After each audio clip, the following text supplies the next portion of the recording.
What's going on? Welcome into BP Insight. So, you talk about if you study guys who really have success with women, a lot of them, it just boils down to a kind of a take it or leave it mindset. And what I mean by that is, let's say they get a girl's number today at, I don't know, Kroger's over there. Say they get a girl's number at fucking Kroger over there. When they text her, and say this was a girl that showed somewhat of interest, more medium interest. Say they text her and she doesn't want to hang out. He'll just move on because he'll quit. He's got a belief and inner confidence he can get another girl. He doesn't just continually text her, oh, that's okay, da-da-da. He doesn't just, he's not in a scarcity mindset where he can just continue to text her and then maybe she'll eventually hang out. Maybe she'll eventually hook up with him, but she doesn't really like him, and he kind of just strings the relationship along, and it leads to him eventually get cheating on. No, if she's not interested, cool. If she's interested, cool. But if not, he just keeps it moving. Yeah, I know that. Men who really get women have that take it or leave it mindset. Like today, there was another guy, and there was one video a guy made about how. If you're an attractive guy, don't try too hard. I think that's true, because I think if you're an attractive guy, opportunities are just gonna come. It's just like say you're at the gym today. If you're an attractive guy, obviously, a lot of days you'll just have women, giving you looks, giving you choosing signals. So, there's gonna be plenty of opportunities where interest, women showing their interest, plenty of opportunities that present themselves. So. Yeah.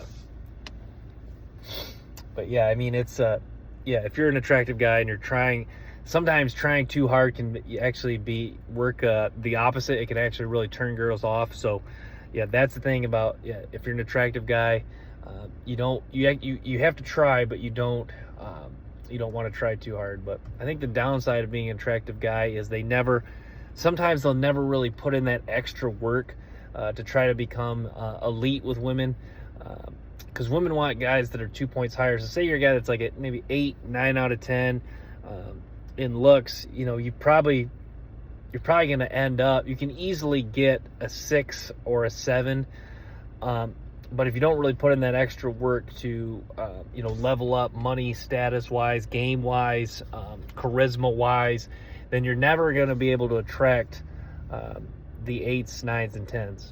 Because I was listening to Austin Dunham made a good point that, guys like Drake, guys like, some celebrities probably are like more 11 out of 10, 12 out of 10.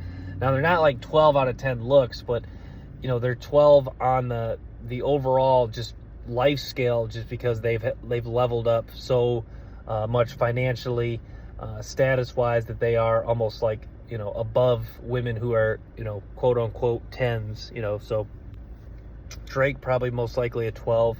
But yeah. Yeah, I mean, dating, it's getting hard out here. Dating isn't easy. Obviously getting girls isn't easy. That's why it's respected, but it's crazy how, obviously if you guys follow me on TikTok too, it's crazy how, a couple of my videos have really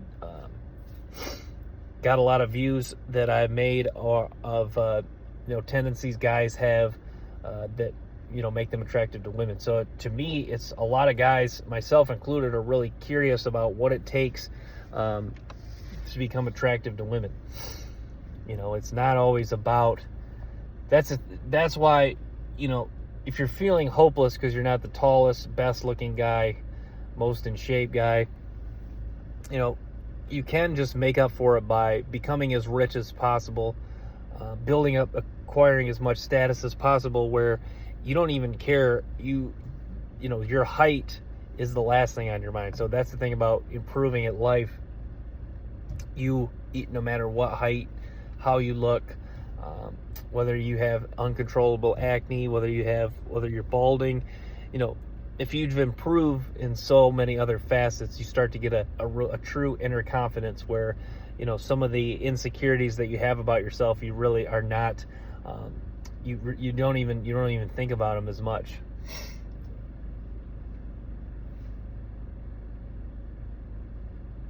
Yeah, so if, someone's talking about, like, you think Floyd Mayweather cares that he's short. You think that, some of the, some college NBA athletes, you think they care that they're not the best looking guy. There was a guy that played for Iowa that, the crowd was chanting, "You are ugly," which, I mean, pretty messed up. But, like, you got to be, a lot of times, to be getting hated on, you got to be doing something right. So in that case, that player was playing really well. So getting hated on a lot of times means you're doing something that's making other people jealous. So.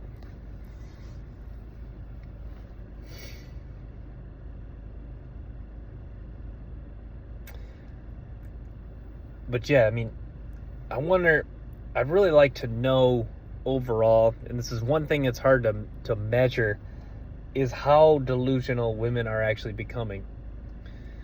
Obviously they are pretty delusional. A lot of, like I touched on this before, I think probably the most delusional women are the 6s and 7s, because well, you could say 8s, maybe 8s, but a lot of 6s and 7s I noticed, because I think sometimes they have, 6s and 7s may actually have as many options as the 9s and 10s, just because I think more guys go for them because they think they're more attainable. Because that's the thing, a lot of guys think alike on things. Like, that's the thing, sometimes, like, if you're at the gym, you see a girl who, she's kind of cute, but maybe like a little overweight. I think sometimes a girl like that gets approached more so in public than people think, just because a lot of guys are thinking the same thing. She's not, she'll be a little bit easier to get, and that's not always the case. That's why I've kind of preached, going for the more attractive chick, because, that's what I was listening. Andrew Tate talks about.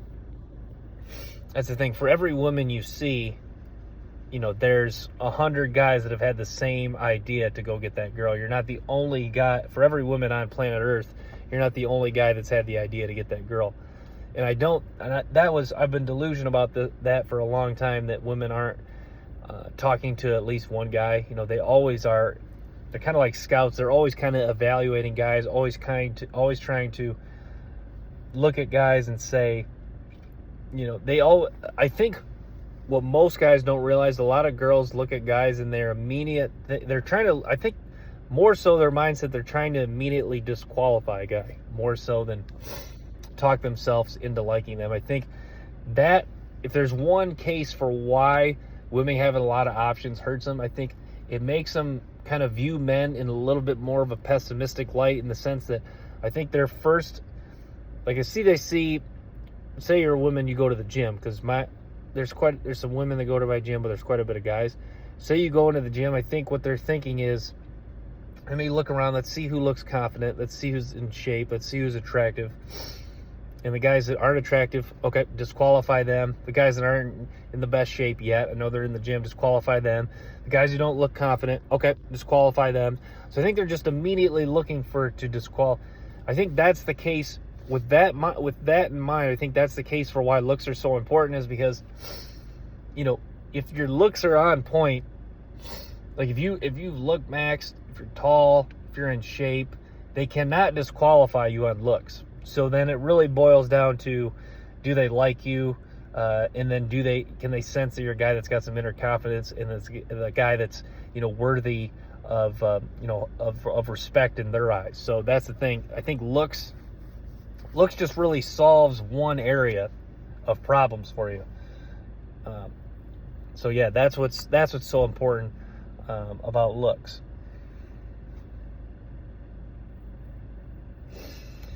Yeah, dating these days is interesting. I notice a lot of women, like a lot of married women, tend to just be nice, friendly. I think if there's the argument for why men at times tend to be, more so infatuated with married women, is because a lot of times I think married women have respect for men. I think that's why they're married. Because if they didn't respect men, they probably would be one of the single boss babes, trying to get her money up. So I think that's why men are interested in married women. I think, yeah, that's the thing. If a woman's over 30 years old, even you could even argue late 20s, like 26, even like 20, my age, 26, 27, 28, if she's still single. There's really a strong debate that there's some sort of at least one or two fatal flaws with that woman, because you got to think, a woman who's still single, even at age 25, 26, I mean, that is a lot of men she's rejected. You're telling me, let's say you're a girl, okay? You go out through all high school, single, okay? Maybe let's say you have a boyfriend at 19, 20 years old at college. Say you're at a big university. I don't know, Michigan State's are close by. Say you have a boyfriend at 19 to 20. So you have a boyfriend for maybe a year. Break up. Say you're maybe a little bit more of a masculine female. Say you become a little bit more promiscuous when you break up with them at 20, 21. And then now then that woman becomes a little bit more promiscuous. Now she gets to, years go by, still stays single, some casual hookups, some late, casual hookups at the bar. Now she hits 25, 26. She's got a job, making some money. Now it's like, now at this point, that's like, you're telling me, like, all the guys in high school, all the guys in college, all the guys she sees when she goes to the mall, grocery store, all these guys she's talked to on dating apps, none of those guys, you're telling me all those guys were not an ideal fit for her. So, it's just, with that being said, that's why you can really look at,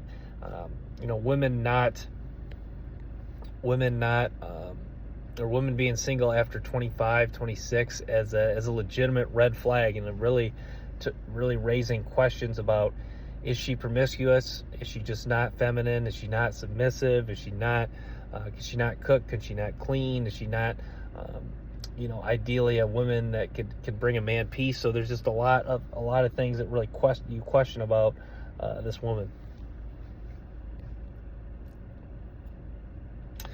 So yeah, a really nice day out here, 50 degrees out here in Michigan. Yeah, it's interesting, working in a place where there's a lot of people coming in. You kind of get to really study people. A lot of people just aren't. I think I respect that a lot of people aren't overly nice. I think that was something I was delusional about for a long time. You can't always expect people to be nice to you. Sometimes I actually kind of like when people are not rude to me, but not nice to me, because it just shows, you don't want to get too, you don't want to be too naive to thinking that everyone's just going to be super nice to you. I think if you're a good-looking guy, if you're a good-looking girl, I think a lot of times you've benefited from good social feedback by most people. So I think you probably see the world, think people are mostly nice. I think if you're an attractive girl, I think you believe most people are very nice. Because most attractive girls, I've noticed, if they go into a restaurant or store, I notice men really cater to their needs a lot more so. I've really noticed that. Men, women, a lot of, very attractive women just have, pretty easy lives. They get into bars and clubs easier, get into bars and clubs free, get stuff free, get moved up the line at places quicker. There's certainly a benefit to being attractive women. It's very valuable.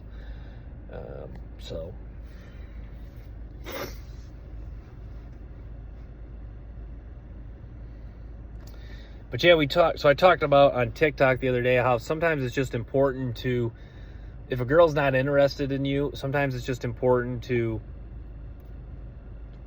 just kind of, sometimes the best game is knowing when to not approach and not ask for the number and not make a move. Sometimes that maybe is the best game.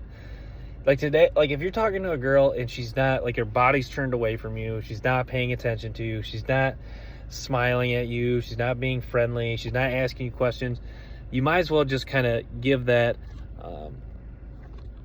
you might as well kind of just let that girl go. There's just no point in trying to do any, in trying to proceed further with that girl, trying to get her number, because that's part of kind of the next step in developing your game. Is when you're talking to a girl, you gotta ask the question in your head: do I actually like this girl? Could I actually see her as a potential girl that would respect me, would like me, would appreciate me? Could I see her as a girl that's friendly, feminine, submissive? These are all questions you really got to ask yourself when you're talking to a girl. So,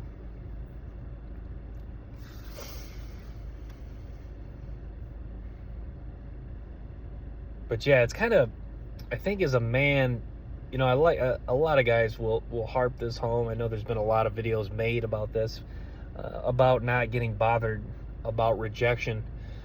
But the thing is, I think, you know, it's always going to be there. Rejection from women, it's just part of a man's life.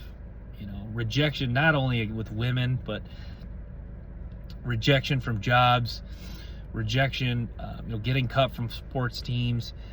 You know, a man deals with all that in his life. But I think, you know, one thing, talking to women, if you don't already have one good woman, you know, going out and approaching a bunch of women is the one thing that can humble you real fast. And you know, I think what's an important piece of advice is you really have to approach in a manner where you're strong, you're confident, you're strong. It's a strong base. You have a strong base. You can't approach with any sort of timidness, I guess what I should say. If you approach in any sort of a timid manner, then I think a lot of times they can read that. You have to have a belief and confidence about what you're saying, a belief that what you're saying, you're confident in it and you truly believe in. So there's just a lot of things you got to be on point with. So I was listening to a podcast last night, and they're debating looks, money, status, game. You know, which order would those be more important?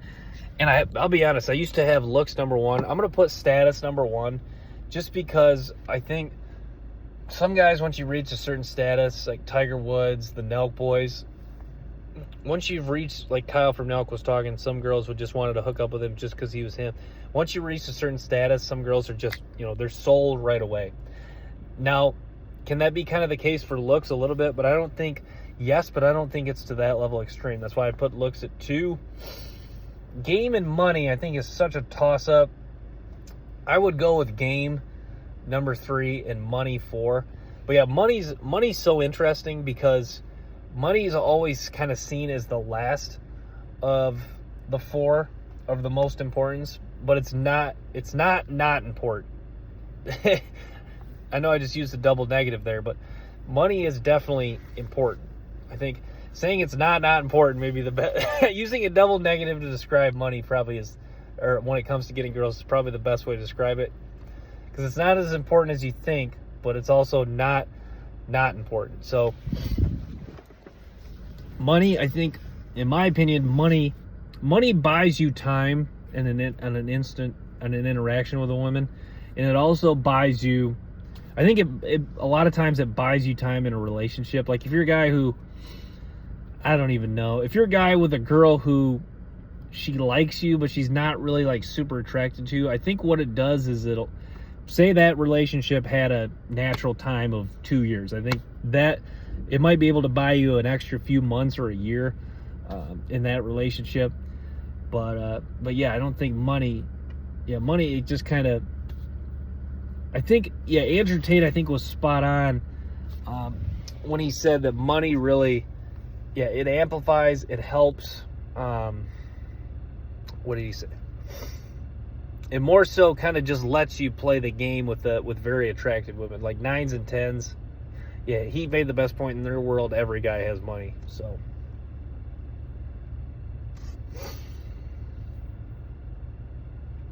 but yeah,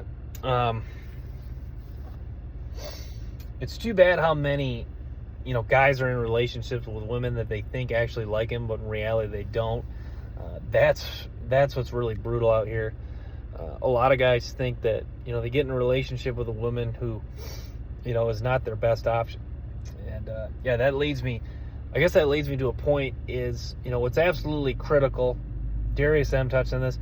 Becoming a woman's best option is so vital to the success with one woman in a relationship, because if you can become her best option, you can get away with more. I think that kind of ties into the last thing I was talking about, why average men struggle is because average looking guys struggle is because, say their game's on point, say their money's on point, but if they do something to piss the women off, or they start to do things beta, then when the women looks at them, the thoughts of, he's not even that good looking. He doesn't look good today. You know what I mean? If you're an attractive guy, I notice in a relationship, you can kind of get away with more, because the girl can always fall back to, oh, he looks so cute today, or my husband's so attractive. She can brag to her friends. That's the thing. If a girl's dating an average guy, the friends are going to immediately, there's going to be the chatter, like, he's okay. Her friend, and girls check in with her friends less. So if their friends are like, he's okay, then she's going to really need to, all the other factors about the guy must be on point, so that she at least has something to brag about with her friends, so she can at least say, well, his money's on point, he's known in his community, look at what he's doing on YouTube, look at what he's doing on Twitter, da-da-da. So there's got to be, if his looks aren't on point completely, there's got to be other things in his life that he's really got going for him. But yeah, looks is so important. Status is so important. Game is important. But a lot of times game can only get you so far. If you're one of those guys who just doesn't really have anything going on in your life, you're really just strictly relying on game, you're going to get exposed eventually, because you're just going to find out you're just a degenerate, pot smoking guy who just doesn't do much with his life. So that's the thing. A lot of times you're going to get really good game, can get you some women. It can get you maybe a relationship or a situationship, if you will, for a short term, maybe a few months, but you're eventually going to get exposed. She's going to find out that you're a fraud eventually. So that's why it goes back to, even if you're not the best looking guy, the tallest guy, the guy who's got the most money, if you have that strong inner confidence in you, that can take you a long way.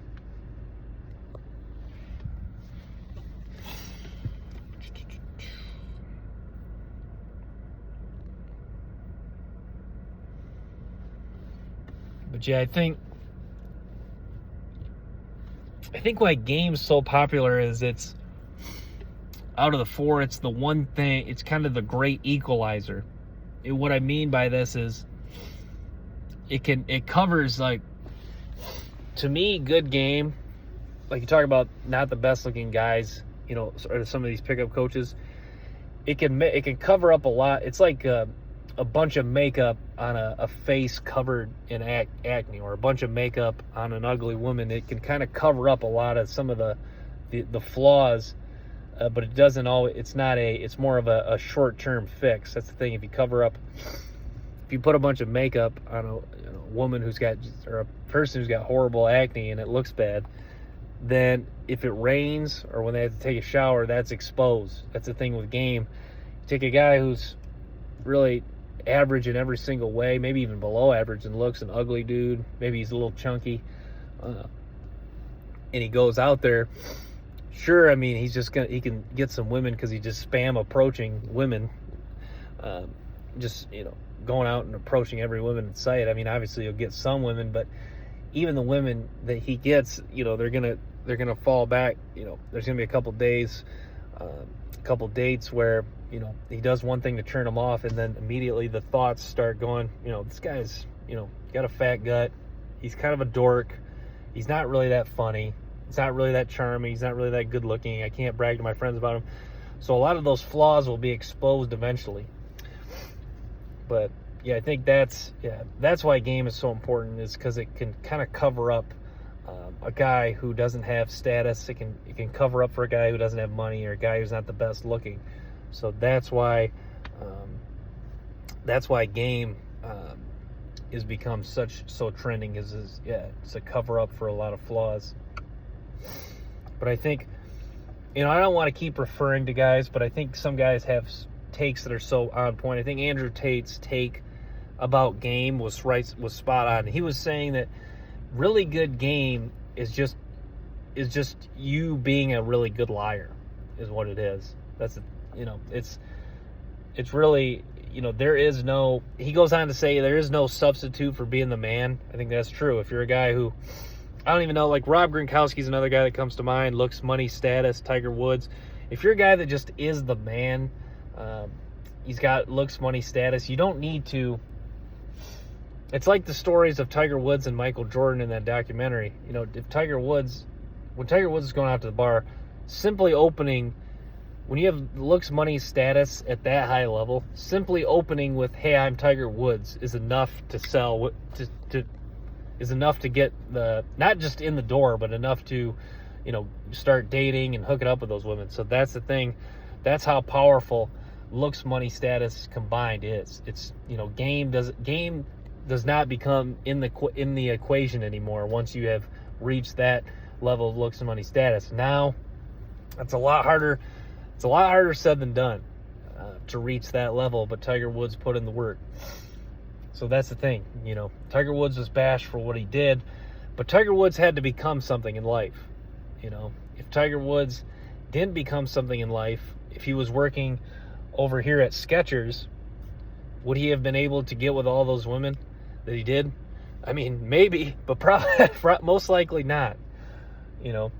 That's the thing. If he was just a 9-to-5 guy at Skechers, would he have had the same success with women? Probably not.